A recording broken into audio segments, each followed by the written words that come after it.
All right. Peace and love, family. What's going on? It is your boy Mario Quinn, and we are here with yet another episode of the Level Up Podcast. And family, I must say I'm very excited this Monday. It was a hot one, but thank God it rained a little bit, cooled down some. So I'm excited for, not such hot weather, a little humid, but and it's definitely hot in here. Our AC broke, so I'm a little sad. But we got the fans rolling, so if you hear a little buzzing in the background, that's all that is. But we're here, episode 94 of the Level Up Podcast. It's your boy Mario Quinn.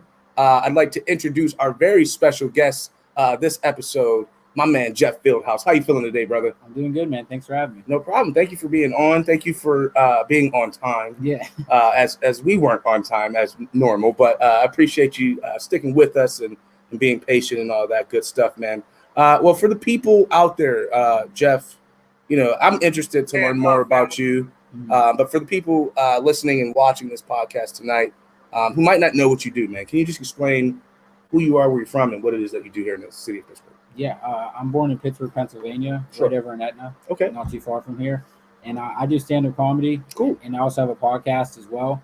And it kind of bloomed from both because from doing stand-up comedy and moving back to Pittsburgh after like 4 or 5 years in, I started doing like all art show where we would do like comedy, music, and live art. Oh, dope. And after we'd have like green room conversations because my friend Ty, his dad owned the bar and he lived above it. Mm-hmm. So all the artists would just go straight upstairs. We get to smoking, we get to drinking. Right. And they'd have like, they dropped so much knowledge and so many gems about why they were in it. Then I'd see them on podcasts and they'd be shy. And I was like, I need to find a way to get like this green room conversation into a podcast. Because the shit they're saying is like super motivating. And every month I have it, I'm like, you can't just be keeping these secrets. Right. Yeah. The people need to know what y'all saying. Yeah, I like that. So how did you said that they were shy. Yeah. How did you kind of overcome that? Did you like hide the mics or something? Or or is it like set up like this? Kind of? Well, at first it was in like my living room. Okay. And so it was in a place where I was already pretty much having those conversations about like what I want to do with my career, whether it was like with my friends or with my girlfriend. So I feel like when most people sat down on that couch, it wasn't like, I feel like those vibes were already there. Right. And as well as something we were talking off camera, like with you starting this place and you saying that you having your own open mics and having your own events to where it's comfortable. You're a creative is running the show. Right. So other creatives come in and it feels like an after school thing. It's like, oh, I can be comfortable. Right. So I feel like on my show, since I'm a creative and I'm bringing over someone where we both were creating out in the real world, come on back to study hall. So like my house was kind of like, come back to study hall. So what is your podcast called? The Babyface Assassin. The Baby? Yeah. All right, I'm gonna need you to unpack that for me, brother. Sure. Unpack that for me. Definitely. So growing up, I was a huge boxing fan. Okay. And I always loved like the name, the Babyface Assassin. Okay. Because it was always with someone that like didn't match their type. Right. But would always just like stun way past what people expected. Right. And I went to the Boys and Girls Club growing up. Okay. And I would always hang out with like my older brother's friends and the older counselors. And when you hang out with them, you're getting cut up on it. Right. So you got to like learn your chops and stuff like that. So it would just be a lot of like me coming back the next summer and hitting them with shit and like, Jesus, you Babyface Assassin. Like, I've been practicing all summer. And then I started stand-up in high school. And when I would go out to the open mics, it was kind of that thing again where it was like, who's this Babyface? Like, give it time. And I kind of had to like assassinate through that bullshit all the time. So when it came time to become a podcast, it was kind of like what I was living and what I was feeling. And I felt like it was a good representation. That's dope. So when you're doing stand-up, do you also use that name or do you just use Jeff Fieldhouse? Yeah, just Jeff Fieldhouse. Okay. I want the Babyface Assassin to be like all of my favorite shit because we're about to drop a mixtape with that. I'm trying to do like a little bit more of everything. So if I want to do like events or like concerts, that's under Babyface, but then stand-up is like your own person. Stand-up's my baby. I feel like stand-up's that, and then like their stuff is like the cousin that's a part of the family. Right. That's dope, man. And I think it's smart too in terms of branding. It's like, you have your own.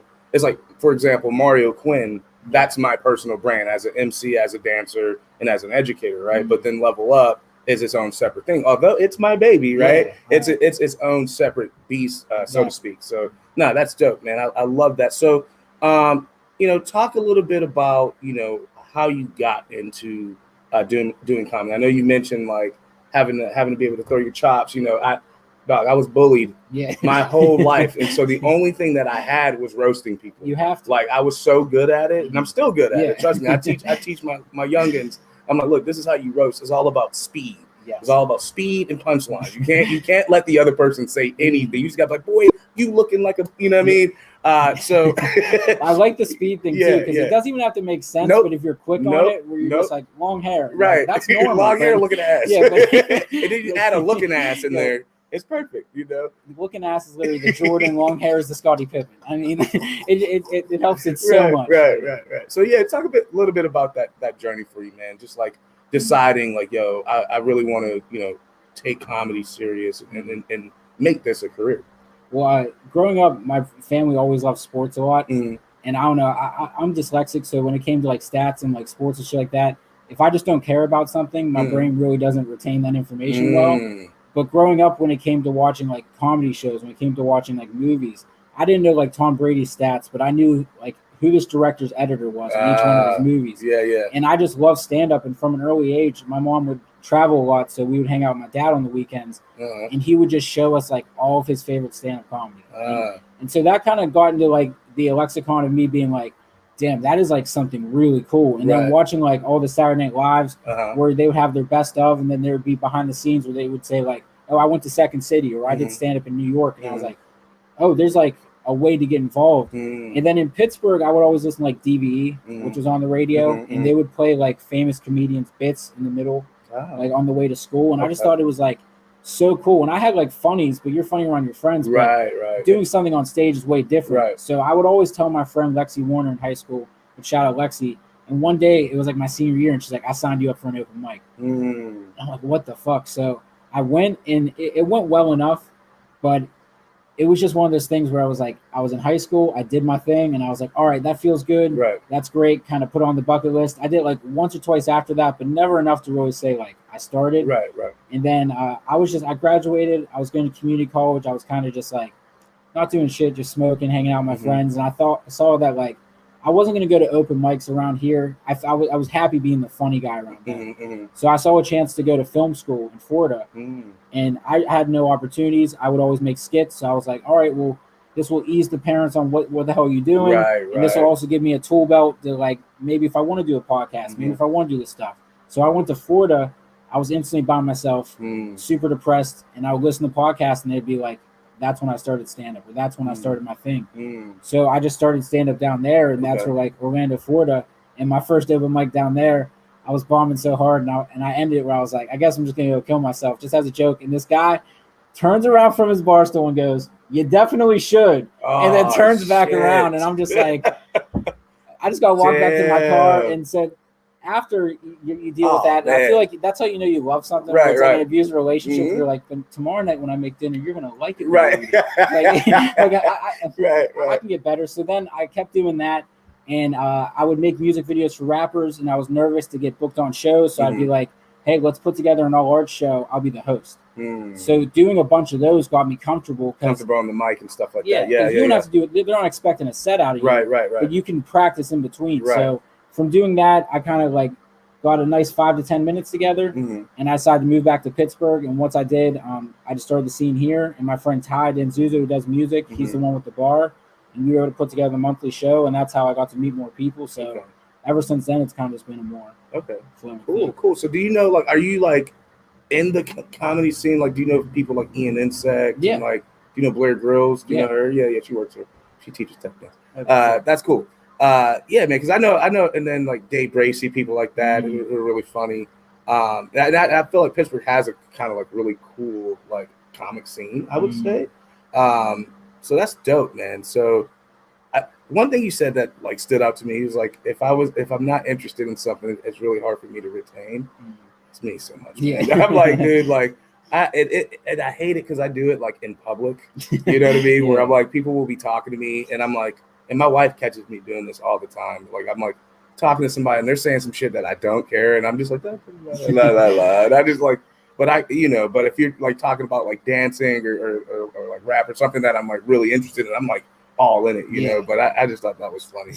That's dope, man. So I love the fact though, that you took that professional route in terms of like going to school. I think that's really smart because not only does that allow you to learn some skills that are related to what you're trying to do, and getting more skills, but it also allows you to meet people. You know what I'm saying? 100%. I feel like I went to art school, so I went to the Art Institute, You know, and I'm for media arts and animation, right? And at that time, I was like, dude, I'm going to be a cartoonist. I'm going to work for Disney. I'm going to do this. I'm going to do that.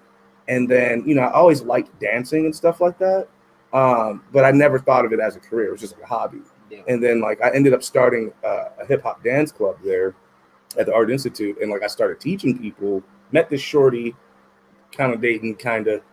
She's like, hey, I got this friend with a studio. And I'm like, word, what's that? You know, like, what the fuck is a studio? She's like, a dance studio. I'm like, oh, okay, where you teach kids and shit, like ballet and stuff. She's like, no, they teach hip hop. I'm like, oh, cool. I didn't know that they did that.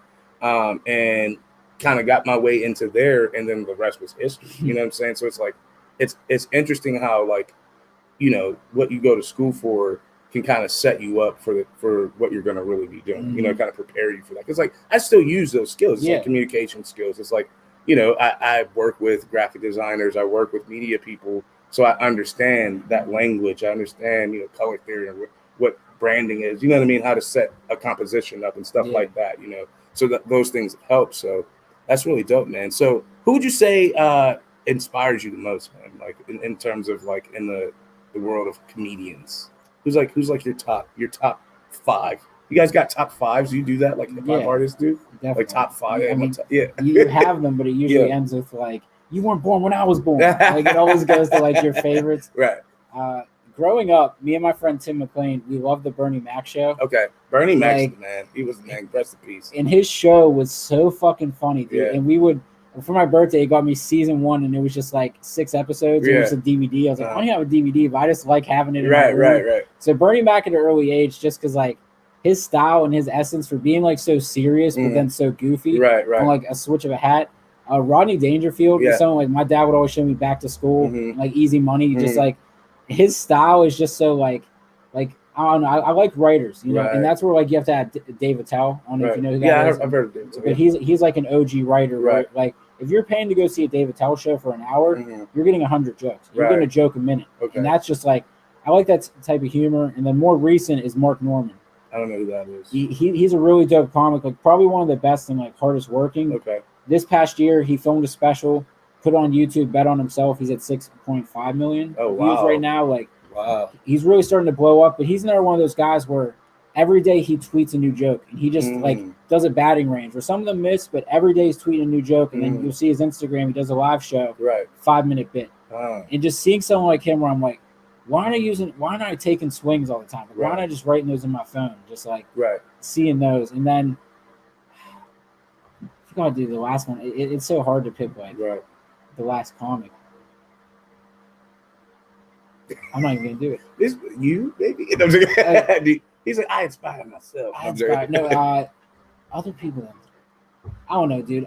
Honestly, people that inspire me are, like, my friend Ty Danzuzo. I'd say that, because when I came back to Pittsburgh, he was someone that was very dope at recording music in his room. Didn't want to step outside of his comfort zone, which I get it, because neither did I. I moved across the fucking state just to step outside of my comfort zone. Right. So how am I going to call him for doing that? Right. But the total, like, 720 that he's made, to where releasing his own music, his own sound, like question his singing voice, and now singing the hearts of our scene. The last All Art show we did, he did a full 20 minutes of basically new stuff mixed with the old. It's like, just seeing a friend level up is something different, because I've known him since grade school. Right. So you can really see, like, a transformation. And also it sends you something. That's why it's important. Like, I don't know. I don't have that many friends I can count on, like, a hand. Like, I have friends, but people that I really hang out with. Yeah, your inner circle. It's hard. So when you see them win, I feel like your whole crew gets, like, a recharge. It's like when someone brings, like, a wireless charger. Everyone's like, fuck yeah. Okay, here's my phone. You know, it just feels good. That was a great analogy. That was excellent. I try to be good at analogies myself. But yeah, man, no, I totally respect that. I think I forget what his special is called, but Hannibal Buress, I think his name is. Yeah. I like him, man. Like, he's like, it's like really dry kind of humor. I'm like really into dry humor. I like what's his name? Dude? He passed away. I want to say it was like Mitch Hedberg or something. Mitch Hedberg. Hedberg. How do you say that? Yeah, Mitch Hedberg. He's the ultimate one where he's just like, where he talks about escalators. Yeah. He's like, they're the only thing where if they break, they become stairs. It's like, good. He says, I like rice because they fill you up and it's good when you want 1,000 or something. Like, that dude is so funny to me, man. Like, I was like, damn. It's for everyone, but it's also like, those are the hardest jokes to write when you really want to like be for everyone, but he can also be super accurate. Right. Yeah, dudes like that are game changers. Well, even Charlie Murphy, like he started so late, and that being in the shadow of Eddie. But then you see, there's so many older brothers of comedians that were the hood comedians, that were the street comedians, and when they get their chance to shine, you're like, oh, you're actually funny, right? I see the trickle effect. Yeah, that's dope, man. Yeah, I just like comedians where it seems like it just seems natural, like it's like they're just talking, you know, and it's just like, you know. I love it. I don't know. Obviously, I'm a big Dave Chappelle fan too. Definitely love some Dave. This past year, dude, he leveled up. Like, I mean, I feel like his last couple. So there was one where he was like, you know, he was pushing hella buttons, right? Like, especially with like the LGBTQIA community. I think that was Sticks and Stones. Yeah. Oh man, I'm like, damn, he is pushing buttons right now, man. And like, but it's Dave Chappelle. It's like, how can you? You know, he did on the Chappelle show. He was pushing buttons. You know. So what can we really say? But yeah, I mean, he's one of the greatest of all time, I would say for sure. Yeah, love Dave. So yeah, man. So what do you think, you know, in terms of, you know, the podcast, how long have you been doing the podcast now? Today we dropped our 111th episode. Oh shit. Damn. So you've been working. Is it weekly or do you do it like it's every Monday? Every Monday. Okay. Yeah. Same Monday. Yeah, just like you guys. That's funny. Cool. Sick, man. So yeah, because I mean we were a little inconsistent for a while. Like the first year, because I was doing everything by myself. Believe it or not, that was the microphone. That's the exact microphone I started with.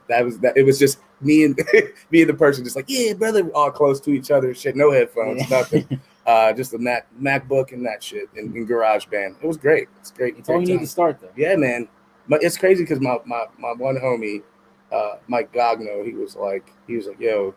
Most podcasts don't make it past the 10th episode. He was like, so keep going, man. You know, you're creeping on 100. Yeah, that's dude. The thing. Once you hit that, that's yeah, dude. Like, you know, I mean, I'm really excited about that. Really proud of that too. You know, it's been a lot. You know, it's been a lot of time and a lot of work, but you know, it's been fun. You know what I'm saying? Like, you know, we got StreamYard now. We're on YouTube. Look at us. I mean, it's whatever. Yeah, it's whatever. It's just StreamYard. Started with the blue me on the tube.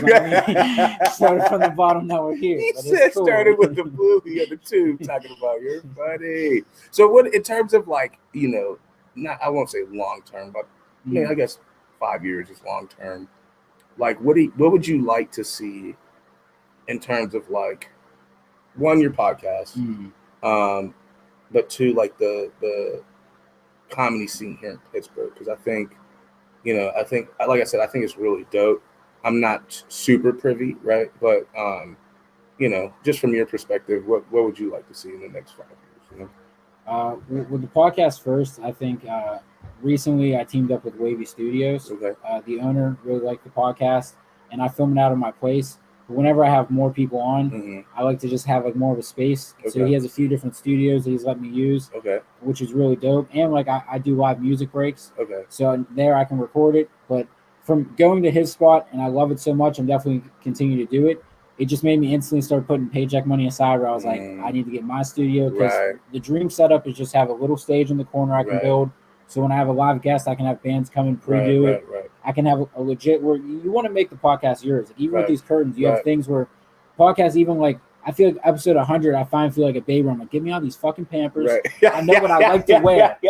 Each episode, you're shitting different. You're like, well, I'm shitting less this episode, and you're just like shedding skin. I love your analogy. You can like just start to, but it's true. But then, like in the moment, people say you need to fix something back then. You're like, motherfucker. Now looking back on it, you're like, I'm glad they said something. So just having a studio, because I feel like now as a host, my personality. And it's like the podcast I want to listen to. There's some times I press upload, and usually I would like at work I toss it on. If I go on a run, I listen to it. I feel like not that I was phoning it in, but I wasn't sure who I was doing it for. Like I was having on certain people just because they were asking, and micromanaging that time with the list that I really wanted.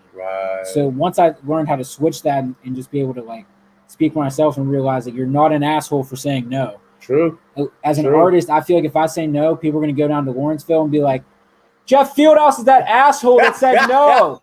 That's just my brain. So like, I'm like, all right, well, we got to work it out. And my girlfriend's like, do you? And I'm like, they're dependent on it. They're dependent on it. They won't show. Yeah, that part. So, I know all about it, bro. So you just have to, I'm finally learning that I have the personality through the mic. And that's when you just like you were talking about upgrades with the studio. You feel that change happen. You feel you're getting too big for your room. Right. And I feel like I need to get my own setup. So very soon, just having like my own studio within the next like 2 to 5 years with that, and just getting that flowing, because with doing like live shows with the Babyface, there's like a lot of things with that Babyface name that I'm excited to be doing, because I've always loved like Rick Rubin, how like even though he wasn't an artist, he was very good at like organizing sets and like being in a room and giving his opinion. Wait, Rick Rubin's the producer, correct? The dude who wears no shoes. Exactly. He kind of looks like Jesus. And then he walked in, he helps the beat. He tells Jay-Z like 99 problems, and he just gets out. Yeah, we've seen the Facebook video. But I've always respected that, and I put myself in a box because I would listen to albums and be like, the second song should have been first. This would have been hitting. Right. So I have all these artists, and I was like, all right, well, let me reach out and see if they want to like put together a tape. And I reached out to a few, and all these producers, like a few from ID Labs, a few from Wavy, just sent me beat packs for free. And then I had artists, I booked the time, they came up, didn't charge me for a verse, they just wanted to be a part of it. And I was like, this is how you know when things are out of your realm in the sense of creativity, but they start flowing. Because life will have a funny way of being like, don't fucking do this. So it started flowing, so I was like, all right, have the tape together. And so that's where with the Babyface, if I have a studio where I can start doing things like that in the next 5 years, I need to expand. If not, then you're just shooting yourself in the foot. No, I love it. So, so you have a mixtape out now? Well, I have 3 songs right now. Okay. But I want to get it all together just so I can have some time to promote it. That's so dope, though. So let me understand this right. I just want to make sure I'm understanding this right. So basically, when you, in terms of the artists that you reach out, are these people who have been on your show, or are these artists that you want on your show? These artists that have been on the show. Okay. So I've had a connection, and I've been dropping this, like, each time I had an artist that I really fucked with on the show, I would always bring it up being like, I'd love to make music and do stuff. And they're like, all right. And then I think with me hitting them up with studio time and like a written out thing of what I wanted to be, they would fuck with it. Because like growing up, you know who Tree J is? You remember him? He was with Mac. And them, yeah. He would always drop dope and all that. Dude, they were like growing up, Tree J, Mac, Daily Bread, like that was everything. And he would drop the 420 mixtapes. And that's where I would hear like Hardo and Mac on a song. Right. You wouldn't hear Hardo and Mac on a song unless like it just brought all these Pittsburgh people together, and it would be a summer mixtape. Right. And I just haven't been seeing that, and I see myself linking with people. So I'm like, what if once a year I just do Babyface tape Volume 1, Volume 2, and each on the cover would just be me and a bunch of the artists that are on it, just thugged out babies. Thugged out babies. And it was just 5 songs, just a nice palette cleanser. And my birthday's on Christmas, so I wanted to be a winter tape instead of a summer tape. And then hopefully with that, once people see the mixtape, and then once I run out of venue to do a live show, it won't be like, who's this comedian trying to put on a music show? I've been in the studio because that's the main thing. I could have jumped into and put on a show, but people like know when you're just trying to use your space to like level up on yourself. Right. You said level up twice in the podcast. I love it. Keep going. I mean, I didn't mean to, but the name's too damn good. I mean, it's one of those Shark Tanks where I'll buy it now. You want Babyface? I mean, it's me. Yeah, Babyface is great. I love that. Yeah. I did have one guest, shout out Brittany Alexis. She's a lawyer. She was like, the assassin part. Can you break that down? I'm like, I'm not an assassin. I can promise. Right. Yeah, no legal stuff. Right. But yeah. So now that the tape is almost done, and my favorite number is 5, I feel like a nice palate cleanser. So as soon as that tape's done, it's coming out on Christmas, and I think that will start another thing as well. Because I have a lot of passion in this area, but this will be something I think will just show the people that I'm not like, because it takes time. I just want them to show that I respect music. Right. I think it's so dope. You know what would be? You're welcome, by the way. Yeah, thank you. You should put you should put a bit. You should do a skit. You should do the skits for the mixtapes. I fuck with that. See what I'm saying? Because you're a comedian. Yeah. Like you could be like, who Eminem's joints? The Car Knievel. I'm like, dude. Like just the funny shit like that. Like maybe that could be something you could think about. So you're welcome. But I love that like how you're trying to blend the two.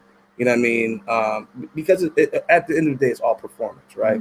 You know, it's all about being in front of the stages. It is very similar to rapping. You know what I mean? It's like I'm a rapper and a dancer, but I would be so shook to do stand-up comedy. You know, even though I think I'm funny, I think I'm funny, but like, nah, dude, like that's a whole different like set of skills. And like some comedians, they're like, yeah, I really like music, but like, don't ask me to go up there and freestyle 16 bars. You know what I mean? Like, or even dance on stage. Right, right. You want me to do what? Like, you gonna hit the Night at the Roxbury, whatever. What's the bombs they did at the Night at the Rox? Oh, that shit, the Night at the Roxbury shit. Yeah, man.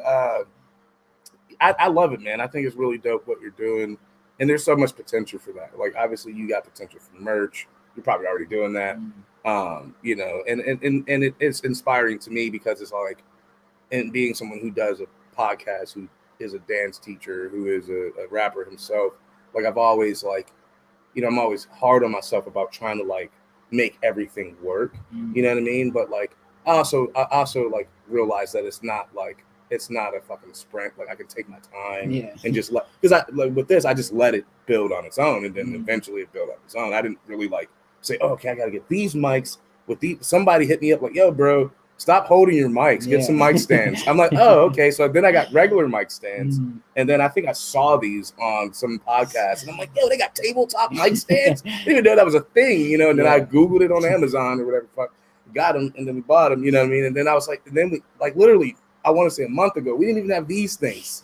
We were just raw dogging it on the mic. Like, you know what I mean? Raw dog. Pre-COVID raw dog. Anytime before, I'd be okay. Pre-COVID raw dogging on the mics, bro. You know, people are coming hot mass breath up in this.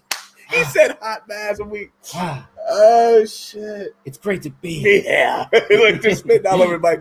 You know, so we still sanitize them and shit, but like, you know, it just looks better and it actually helps the sound. You know, you know, but yeah, I just love how you have everything. Like you kind of have your ideas are solid. You know what I mean? Like you know, you have the podcast, you're you know, working with the music, and then you're using that as a catalyst to like then do your stand-up. You know, like, hey, this is who I am because of, you know, me from this and this, right? Oh, okay. Oh, that's that. Oh, Jeff. I know you, Jeff. Babyface Jeff. I got you. You know, so I think that's really dope, man. So I love it. I don't see nobody commenting, but if anybody wants to ask a question, please feel free to leave a comment on Facebook here. I don't know why my phone's not working. There we go. Let's go back.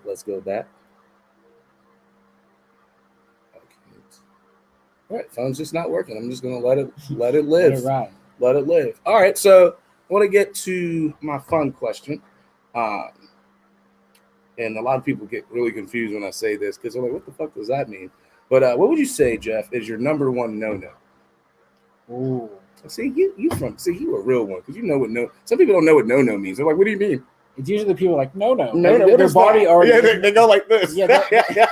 It's like you are no. Yeah. How do you know no? How do you know what a no is? You know, I know no. Yeah. Okay. Thank you. I was about to do a bad joke. Great. I've been learning from therapy to just shut the fuck up. My therapist is just like just let your brain talk. Right. My no. Excuse me. Pardon. The more you overthink it, the more it gets specific to someone you hate. Yep. So I need to reel it in because now it's gonna be like Uncle Rich. Yeah, he's cool.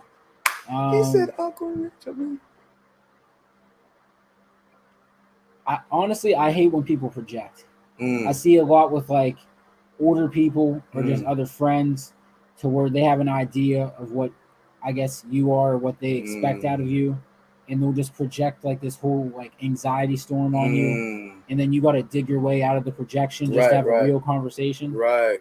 I think that's like a huge no-no because even something to before with my parents, like it took a while to have that real conversation of like what I'm trying to do. Right. And like what I want to be. And then also hear out their side of like, what the fuck are you going to do? And like, what are you trying to do? And then I would say it would be like volleyball, where I give them 2 hits and I walk out the gym. I just give them just enough, and then I'm not being real with them. Right. And so I was like doing my own no, and then they would get mad. But as a parent, you can feel when your son's giving half of you. So it's just like, but you can feel but you can feel when your son's not being real. Right. And so once I like stopped that no and just really like was real with them and stopped like.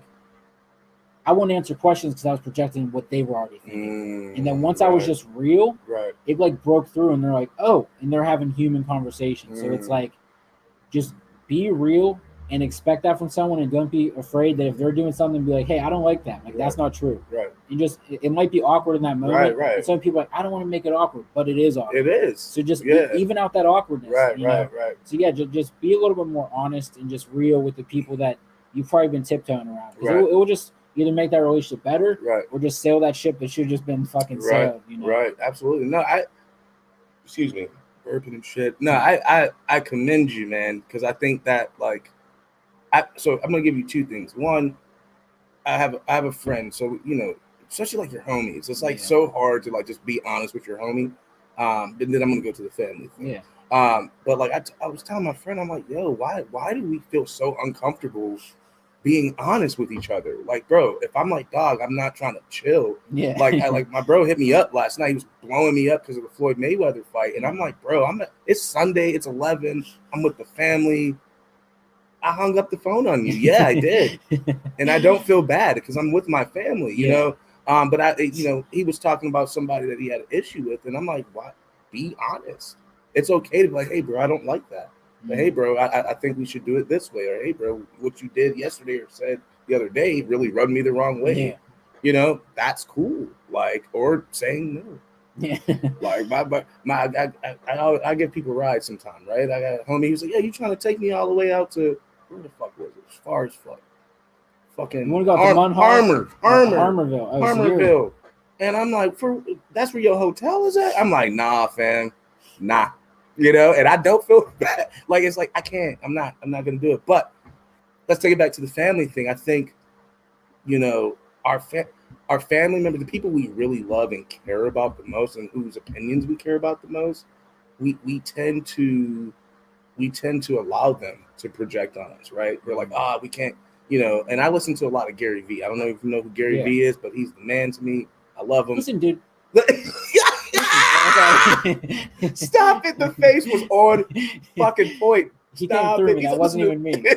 He said, listen, dude, fuck it. But he said, I watched something. He said, look, bro, it's not about like cutting your family off. Like some people, I'm just going to cut everybody off so I can pursue what I want to pursue. But it's like, I think he said it's about limiting the energy you allow them to give you if it's negative energy. But I think that comes with like also just being upfront. Like, look, this is what I want to do. And this is why it's important to me. Now, I respect and value everything you've given me in my life to prepare me for my future and what you want for me. However, that won't make me happy or whatever. You know what I'm saying? I think like it's 50% that conversation and 50% just like doing your shit and not like, trying to please their expectations, if that makes sense. You know what I'm saying? So like, I just think that's really dope. Because a lot of what people want to do is all 90% of the time is stalled by parents or spouses. Always. It's like, oh, how are you going to make money? Like, it's like, it's fucking, I love money. Money's great, but money does make me happy. But you know what I'm saying? Like doing the shit you want to do makes you happier, period. Like, I don't give a fuck. Like I do this. I don't make money from this. Like, I think on our Anchor account, we got $3, Mads. Great. Thank you, Anchor. Appreciate it. Like I got a bag of, not even, bro. They're like $4.99. If you go to Family Dollar. Yeah, if you go to you get the low. They got the 50-cent joint at Family Dollar, bro. Listen, don't get me started. But you know what I mean? But I want to add to that because one of the main things too is that you made it more realistic because you set up classes, you set up things around for it to be profitable. Because you have to have that business mindset too. Because I think that's where I would get most offensive because I realized I was insecure because they'd be like, all right, well, what is your game plan? Like, what is your stuff? And I wasn't even organizing my shit. Right. So I would be like, well, you don't get it because creatives are different. It's like, no, well, what would be the best do? They have a schedule. They have like organization. Like I talk about my podcast for like in high school and in like middle school, I would have sports. Right. And that'd be like practice on Wednesday. Here's your playoffs. Here's your championship. Right. In your career, you are the coach and you're the player. Right. And sometimes you don't realize you're the coach till you're 30. Right. So the earlier you like, your parents are just basically telling you like, who's the coach on this playing field? You're just that swaggy kid that can hit threes. Right. So like, who is the coach? You're going to face a team. Right. You're facing the Monstars next week, which is rent. Right. And who the fuck are you going to score on? Which they're right. So that's why that's where I commend my mom, and that's where I thought to myself, like, all right, I do need to get a good full-time job. And me working these hours, because I see other comics that are working full-time jobs that do a podcast that are working way more than me and are able to do it. So I basically told myself, all right, get this full-time job. You have the time after. And if you don't do it, you don't love this shit. Right. You will make the time for it. Right. And you were so much more grateful. And from doing that, the past month, I've been journaling. I have everything organized, all my future ventures organized. Now I can hit people up. All this extra anxiety that as a creative, you think you need to be this like unorganized sucker for. It's like zipping it tight. And so now whenever I tell my parents plans, I can show them a folder full of shit. I can show them stuff that will lead to future money things instead of saying when this person discovers my talent. Right. Well, as soon as I get put on, man, that's all I need is to get put on. I hate that shit. You got to be a production company, a media company. You got to be all of it, man. Everything, and then like your dream is to collab with someone else that fucks with you, that can align you with people that fuck with you. But until then, the Johnny Carson wave you over to the couch, welcome Roseanne Barr show. That shit just ain't happening anymore, and you have to like put a business. So I think that's one thing. If your parents are coming at you with like, how are you gonna make money? How are you gonna do that? Show them you got some business and work ethic in your creative. Right. I mean, you ain't lying, bro. I work full time for Pitt, bro. A lot of people don't even. They're like, you work for Pitt? I'm like, yeah. Been working there for almost 2 years now. So, it's, you know, this is fulfilling the passion, and I know that the long-term reward will be amazing. But it's like, it's not paying the bills yet. Nah, man. Like I'm paying the bills here, like to keep the lights on and shit, and paying my people, of course. But yeah, man, it takes a lot of work, man. So much respect. Thank you for adding that. No, for sure. Yeah, much respect. All right, I'm surprised we don't have any freaking questions today. Cool, man. So, sorry, I'm just trying to see if my phone was working. Again, it's still not working the way I wanted to. So, in terms of, you know, I'm gonna ask you like kind of. So, you know, we're like I said, we're a youth-based organization. You know, first. You know, I really wanted to create a space for, you know, Black and brown youth to be creative and feel at home, but also be a platform for up and coming artists of whatever genre, age or race, whatever. And that's really important to me. You know what I mean? In terms of the community that we've been able to build.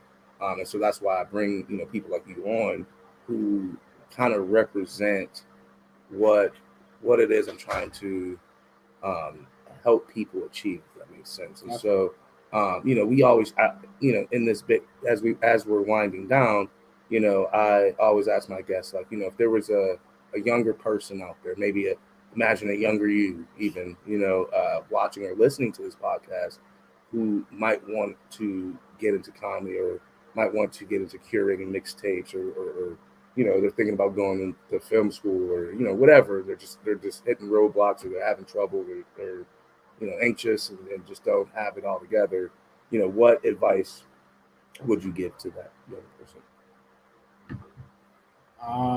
Number one, you just have to, I know it sounds like cheesy, but I love cheesy. You really do just have to go out and like just do it. Like, you just have to just show up. Like the hardest part is like we were talking about projection. You project like a Steven Spielberg thing. You're right. Even for an open mic that's at a bar, in your head you're like, Judd Apatow's there. I mean, like this is so crazy. And then you show up and you realize, just like everyone else, just like when you meet a famous person, normal human. Human as fuck. You just gotta show up, kill all those like whatever you thought it was, it's instantly gonna be worse. Right. And then just go up and do it. And then also prepare. Like, I went to film school, and the last day my teacher goes, everything I taught you is on YouTube. Have a good day. I'm like, well, fuck me, right? But I don't know what to search on YouTube. So that's funny as fuck. Did you go to Full Sail? No, I went to First Institute, which is like 5 miles away from Full Sail. Okay. I was going to go to Full Sail, but they didn't have a place where you can live on campus. It was going to be $100,000, and you had to buy a MacBook. And I was like, I thought they gave you all the equipment. I thought that was like the thing with them. No, they tell you that. Then after the tour, they're like, oh, you didn't know. It's like a timeshare where you're like 3 more hours. Okay. Fuck. Yeah. So no, you just have to show up and just do it, and then also be prepared. Like look into it. You just have the craziest Rolodex online to search into it. So literally type in like open mic gone wrong, and write down 3 things that went wrong that you probably shouldn't do, like move the mic. there's even comics now that do like stand-up 101 or like music production 101 and just study the art, like get to know it, because when you show up to that, they're gonna be talking shop about that art. Right. So if you know a little bit of something, then you're already starting out. So like just make sure it's something that you like and that you naturally want to do, because it's gonna be humbling. You're gonna be embarrassing yourself a decent bit. So just make sure you like it, and then just fucking show up, because the rest is like me. Before I go do comedy, you can tell me like I got a shit shower, smoke a bowl, like the weirdest shit. You can't write that down, but I showed up, and that's what everyone does the same. So I don't care what you do beforehand, what your weird thing is, just show the fuck up, and then the rest is pretty much like it's all a learning curve. I love it. I'm gonna give you a couple slow snaps, my man. So before I ask you all where to find you on the webs, is there anything that you're working on that we haven't talked about, or just anything you're looking forward to that we haven't talked about? Let me see here. I got the good old. So let me look in my journal. Handy dandy notebook. Here's some stickers, by the way, too, just to kill some time. I want some stickers. Need that. That's some stickers, family. So I'm pitching a comedy show to the Arcade Comedy Theater in downtown. It's one of my favorite places to perform. It's like a comics place. Like, the people that come in, they're paying to see comedy. It's in a low ceilings, dark room. It's just like when you go there, you leave and you're just like, this is exactly what I need. And it's really important for places in your local city that can make an amateur feel like an all-star without having to leave and have those moments. You need to show that you're putting all these 5 to 10s in these bars. Let me test it out in a real show to make it good. So I know that they are going to start doing shows soon. And I know me and a lot of Pittsburgh comics, we're not the cleanest people. And it's always hard to work on clean material. So I wanted to do a showcase called Going Clean. So it's basically 5 of like my dirtiest favorite comics. And I'm letting the crowd know, like, we're going clean tonight. Like, give us a chance. Just no going in. This isn't our wheelhouse. That might even make it funnier. Like, that shit might slip out. You know? Or even have a swear jar. You know, like I'll give the comics a bunch of ones. So when you go up, like, if you swear, don't put 7 in and just say fuck. Like, fuck 10 times. But just a concept like that, where it's just like going clean. It's something different. I'm already producing a comedy show, so this will make me like flex a comedy muscle. With a group of comics that usually wouldn't practice shit together. You know, so I feel like it will bring it together, and it's different. Like, I'm a straight white male pitching comedy. You got to do something different that's going to help people. I love. You got a great mind, but I just love your ability to think about more people than yourself. You're like, no, I want to work with these people and like bring this together, and like that's a really good idea, and I could see that being hilarious. Because that's like me. That's like you asking me to bust a freestyle without saying the N-word. It's not gonna happen. Like, yo, Ashay, is that gonna happen? Try to bust a freestyle and not say nigga once. No way.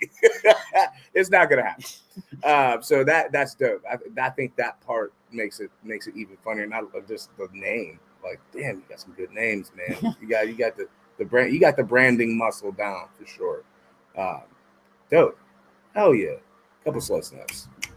All right, but before we get off, family, if you're just now tuning in, this has been episode 94 of the Level Up Podcast. I'm hot. And I'm going to go home. But my special guest, Jeff Fieldhouse, is in the building, a.k.a. the Babyface Assassin. Babyface Assassin Podcast. Stand-up comedian. Music curator. He's out here busting moves, fam. But before we get off, if there's anyone who is interested in collaborating, I'm interested, by the way. And I rap. Listen to my music, Mario. Can just write that down. Go to Apple Music. You'll be like, okay, he's dope. And I'd love to be on your podcast. That'd be really dope too. For sure. But yeah, just let everybody know out there on YouTube, Facebook, Spotify, all that good stuff. Let them know where they can reach out to you if they want to collab, or where they can hear your podcast and all that stuff too. All right, awesome.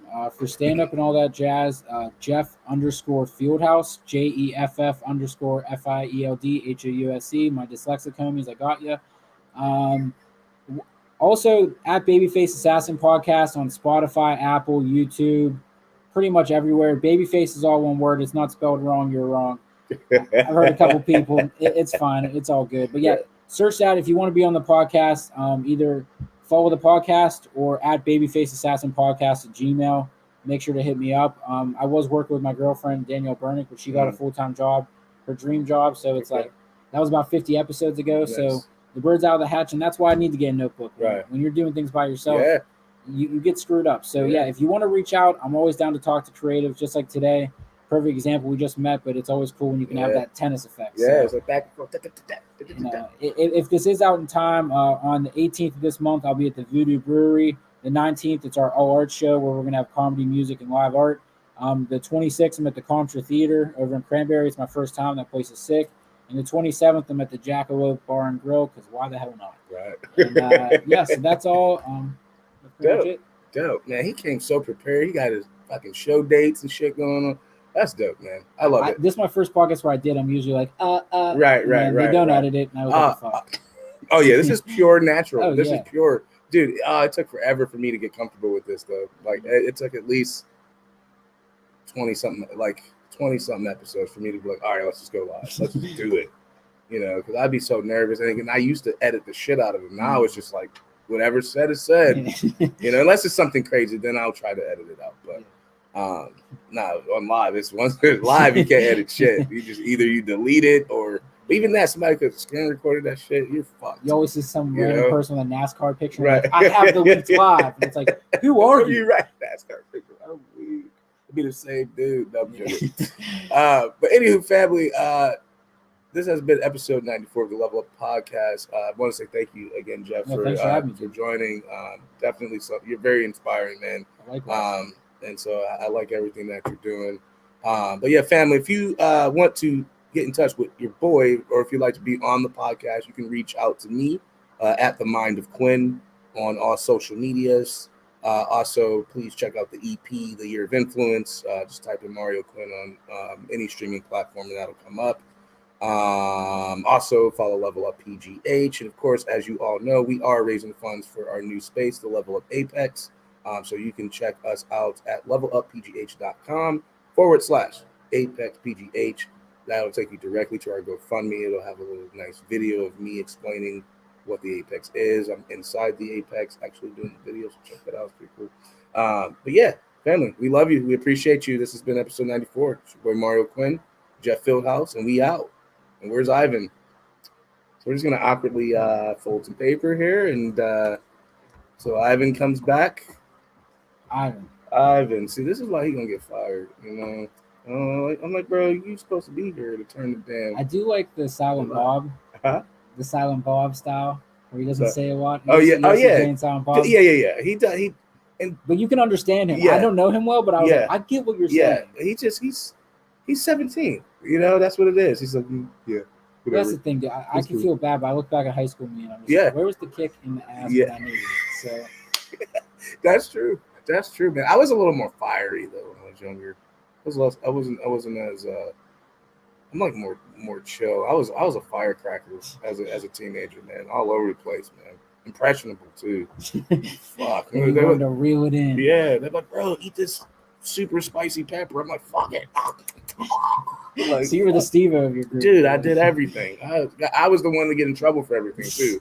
And I was a good kid. I was like the smartest out of my group. Like I had straight A's and shit. But hey, it is what it is. Hey man, you trying to hit off for me on the joint? Hey family, one more time. Hey, Ivan just played the best prank. Yes, he did. He pranked the shit out of us. Hey, but off mic we talk normal. Yeah. So, hey, nothing changed. It's real. Right. I got just hit pause or save, or what does it say? Make sure you save. Don't delete that shit now.